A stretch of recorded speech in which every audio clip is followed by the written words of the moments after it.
வணக்கம் மக்களே. மனிதன் இறப்புக்கும் பிறப்புக்கும் இடையே எஸ் பழனி எனது பெயர். யார் பெயர் வேண்டுமென்றால் வைத்துக் கொள்ளலாம். ஆனால் ஒரு கோழியும் ஒரு கோழி குஞ்சும் பேசிக்கொண்டிருந்ததாம்.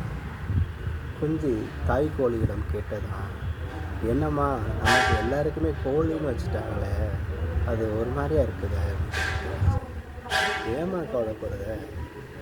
இல்லைம்மா, எல்லா பக்கம் ரோட்டில் பார்க்கும்போது எனக்கு ரேவதி, மணி அப்படின்னு சூப்பர் பேராக வச்சுருக்குறாங்கள. அப்போ மனுஷங்களுக்கு மட்டும் நல்ல நல்ல பேராக வச்சுருக்குறாங்களே, நமக்கு மட்டும் என்னம்மா ஒரே வாரத்தில் கோழி அப்படின்னு முடிச்சுட்டாங்களே அப்படின்னு சொல்லி வருத்தப்பட்டுச்சான். அப்போ அதுக்கு தாய்க்கோழி சொல்லிச்சான், இறந்ததுக்கப்புறம் மனுஷங்களுக்கு வைக்கக்கூடிய புது பெயர் வனம் அப்படின்ட்டு சொல்லிச்சான். ஆனால் நாம் இறந்ததுக்கு அப்புறம்தான் புதுசாக வாழவே போகிறோம். ஏன்னா இறக்குறதுக்கு முன்னுக்கிட்டு நமக்கு உயிரோடு இருக்கும்போது கோழி, ஆனால் நம்ம இறந்ததுக்கு அப்புறமா நமக்கு வைக்கக்கூடிய பேர் 10 பேர் வைக்கிறாங்க.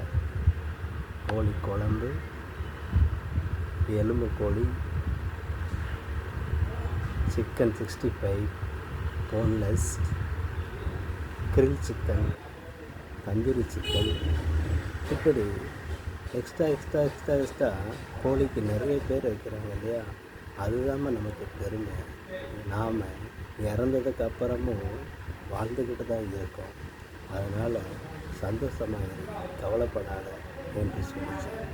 ஆக மனிதர்களும் இப்படி வாழ்கிறது கொஞ்ச நாளாக இருந்தாலும், ஆனால் வாழ்க்கையை நல்ல விதமாக வாழ வேண்டும் என்பதை இந்த கதையின் மூலமாக தெளிவுபடுத்த விரும்புகிறேன்.